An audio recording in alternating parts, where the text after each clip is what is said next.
Tepatkah anggaran lembaga atau institusi khususnya MPR dialihkan sementara untuk menanggulangi COVID-19? Mana yang memang harus jadi prioritas? Pemulihan ekonomi atau menggendutkan anggaran MPR? Kompas Bisnis sudah bersama Kepala Ekonom Bank Permata, Joshua Pardede. Selamat pagi Pak Joshua. Selamat pagi, Glenny. Ya, ini mana yang harus didahulukan Pak? Pemulihan ekonomi, penanganan COVID-19 atau menggendutkan anggaran lembaga khususnya MPR? Saya pikir dalam situasi ataupun kondisi pandemi seperti sekarang ini, saya pikir pemerintah dalam hal ini perlu melakukan refocusing ataupun relokasi anggaran, khususnya yang diprioritaskan untuk pemulihan ekonomi. Dan secara khusus lagi dalam hal anggaran kesehatan dan juga program pelindung sosial, serta juga bantuan-bantuan pembiayaan lainnya ya, khususnya pelaku UMKM yang memang terkena dampak lebih besar ketimbang mungkin para pimpinan ataupun pejabat yang kita lihat di sini multiplier efeknya pun juga tidak lebih besar ya ketimbang penyerapan anggaran untuk program pelindung sosial ataupun untuk anggaran kesehatan. Ya, jadi saya tegaskan sekali lagi Pak, artinya lebih baik menambah bansos agar langsung mujarab menguatkan daya beli dan ekonomi ketimbang anggaran untuk MPR ya Pak? Ya, saya pikir demi kepentingan rakyat kita perlu memprioritaskan tadi bantuan sosial ya ketimbang anggaran lembaga tinggi negara seperti itu. Pak, ini kan refocusing anggaran langsung dilakukan sejak awal pandemi, bahkan dana infrastruktur pun dialihkan untuk penanggulangan pandemi. Mekanisme seperti ini apakah lazim? Bagaimana dengan negara-negara lain? Apakah juga melakukan hal serupa? Ya, saya pikir memang kalau kita lihat sejak 2020 kebijakan pemerintah ini sudah extraordinary ya, artinya di tengah kondisi pandemi, krisis kesehatan yang kita hadapi, ini diperlukan tadi kebijakan-kebijakan yang tidak biasa. Oleh sebab itu, makanya pemerintah juga perlu mengecangkan ikat pinggang ya dalam hal ini melakukan pengurangan ataupun refocusing ataupun realokasi anggaran-anggaran yang tingkat urgensinya tidak terlalu besar ataupun dampak kepada pemulihan ekonominya tidak besar untuk dialokasikan kepada anggaran-anggaran yang memang kita butuhkan ya, anggaran kesehatan dalam hal misalkan untuk penyediaan rumah sakit darurat pada saat kemarin tren kenaikan kasus meningkat di bulan Juni, Juli, Agustus ya, juga ada untuk pembagian paket obat dan juga untuk distribusi vaksin. Saya pikir itu bukan suatu anggaran yang kecil gitu ya. Jadi artinya dan dampaknya tentunya kita lihat bahwa dengan adanya refocusing itu kita harapkan pemulihan ekonomi dulu yang kita pikirkan, kita prioritaskan terlebih dahulu. Nanti sekiranya ekonomi sudah mulai bergerak tentunya ada anggaran-anggaran yang bisa didukung ya terkait juga infrastruktur dan juga belanja-belanja lainnya. Ya Pak, karena kalau ekonominya membaik, pajak juga membaik, itu jadi pemasukan juga ya Pak?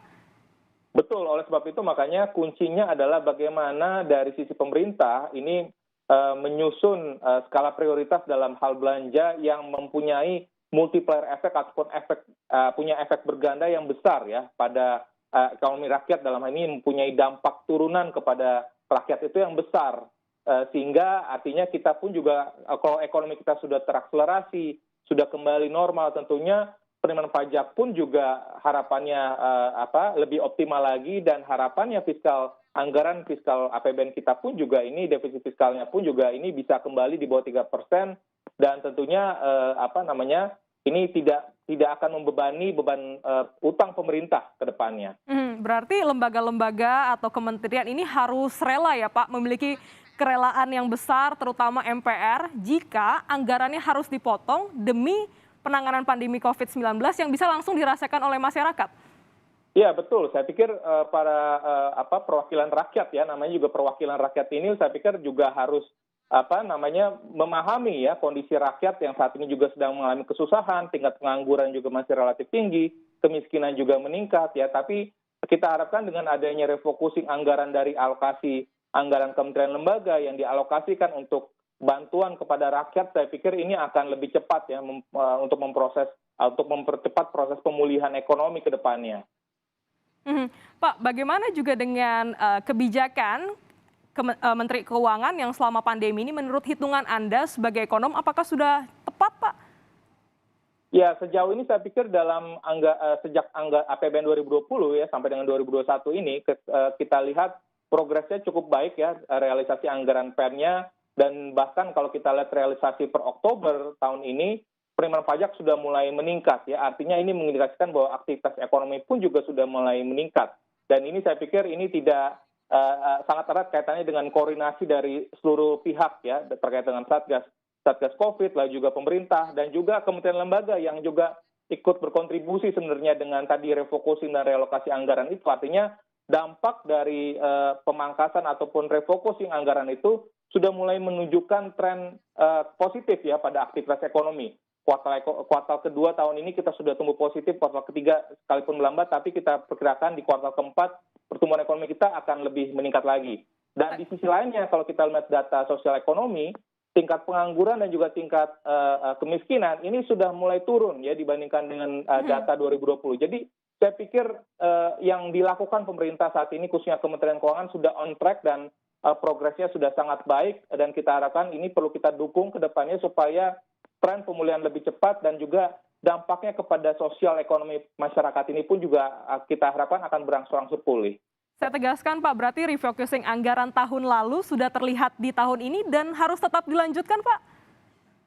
Iya, saya pikir tentunya untuk anggaran PEN khususnya 2022 tentunya ini ada beberapa anggaran yang memang bisa mulai dihemat juga ya, dan nantinya tentunya disesuaikan juga dengan anggaran-anggaran lain ya. Tinggal pemerintah tadi perlu menetapkan skala prioritas dari anggarannya tersebut ya. Ada anggaran infrastruktur juga, ada untuk anggaran pendidikan, anggaran kesehatan dan lain sebagainya. Jadi saya pikir hal-hal tersebut saya pikir perlu tetap difokuskan selama kita masih menghadapi pandemi. Nanti kalau kita sudah keluar dari pandemi, tentunya anggaran-anggaran yang skala prioritasnya juga kurang urgent tentunya bisa diusulkan. Tapi sejauh ini saya pikir karena kita kondisinya pandemi, kita perlu menyusun skala prioritas kepada belanja-belanja pemerintah.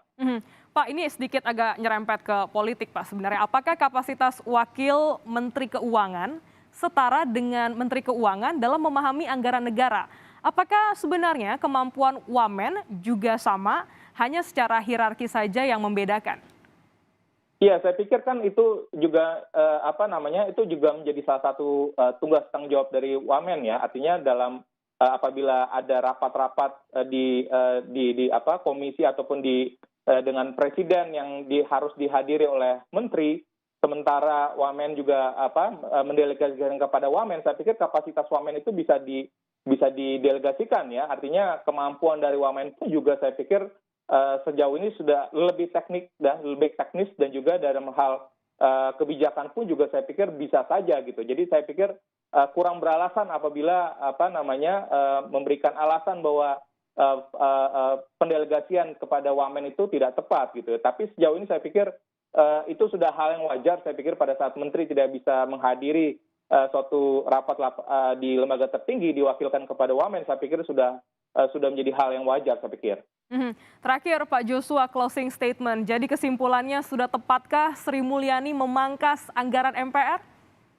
Ya, saya pikir pemerintah dalam hal ini Kementerian Keuangan sudah tepat melakukan pemangkasan ataupun refocusing realokasi anggaran kementerian lembaga dalam hal tadi untuk mendukung pemulihan ekonomi dalam jangka pendek ini, ya terutama untuk dialokasikan kepada anggaran kesehatan, untuk pendistribusian vaksin, untuk mendukung anggaran untuk nakes, ya, dan juga untuk mendukung juga pemulihan dari sisi daya beli masyarakat dalam hal ini untuk penyaluran bantuan sosial dan juga bantuan lainnya khususnya untuk pelaku UMKM yang saya pikir dampaknya kepada ekonomi ini akan jauh lebih besar ketimbang untuk to some extent ya untuk beberapa belanja rutin ataupun belanja barang, belanja pegawai yang relatif dampak multipliernya tidak lebih besar. Jadi yang di atas ini ya Pak ya, wakil-wakil rakyat ini yang sebenarnya harusnya mengalah, ada kerelaan, jangan yang kecil terus digencet-gencet ya, dinaikin pajaknya di tengah pandemi COVID-19 ini juga ya Pak. Betul. Baik, terima kasih Pak Joshua Pardede telah bergabung di Kompas Bisnis pada pagi hari ini.